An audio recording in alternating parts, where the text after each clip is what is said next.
सारे कळत न कळतच घडते. हे बर्थडे गर्ल, हॅपी बर्थडे. आणि हे मानस मामा तर्फे गिफ्ट. एवढं काय आहे मानस मामा? चॉकलेटचा मोठा बॉक्स. वा, मस्तच.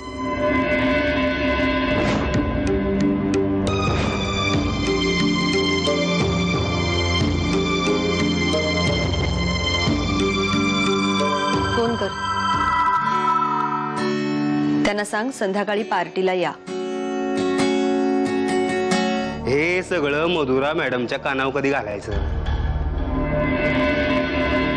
धीरधरा माने, सगळेच्या सगळे पुरावे हाती लागल्याशिवाय कुणाला हे काहीही सांगायचं नाही. बाबा, तुम्ही पाठवलेली मला फुलं मिळाली आणि टेडी बेअर पण मिळाला. किती क्यूट आहे. अगदी माझ्या जुई बाळासारखा. बाबा, तुम्ही येणार आहात ना मला संध्याकाळी भेटायला?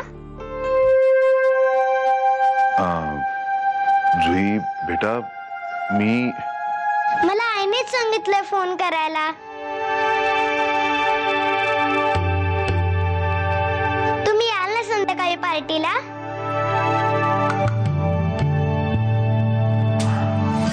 हो हो, येईन हा मी. पण तू खूप खूप मज्जा करास. Enjoy yourself. थँक्यू बाबा. बाय. ओके, बाय बेटा. मानसीने सांगितलं असेल जुईला फोन करायला, पण मग मानसीने स्वतः का नाही फोन केला? नाही, मानसी स्वतः फोन करून बोलवत नाही तोपर्यंत जाणं योग्य नाही होणार. जुईच्या पुढच्या शिक्षणासाठी ही एज्युकेशन पॉलिसी, आमच्याकडून एक छोटंसं गिफ्ट.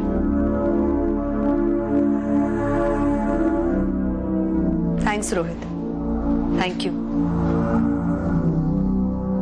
असं आपणहून समजून उमजून करणारं कोणी असलं तर आयुष्य थोडं सोपं होतं ना.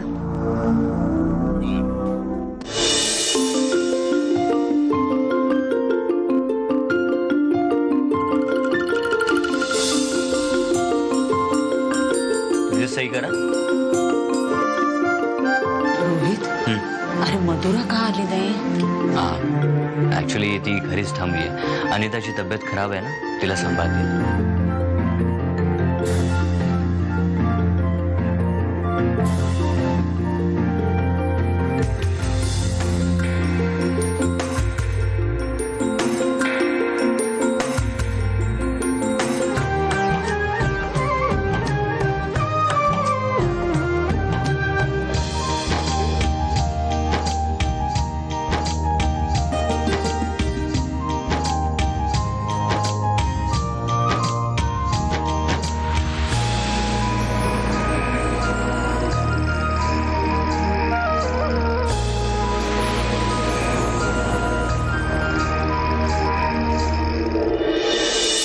हे बघ, इथून बाहेर पडताना थोडा त्रास होईल. आपण बाहेर गेल्यावरती नाही त्रास होणार. आणि झालाच त्रास तर अजिबात मनाला लावून घ्यायचं नाही. समजलं? निघूया आता. चला. सावकाश, जड आहेत त्या. घे, चल. ये. आई ऐक.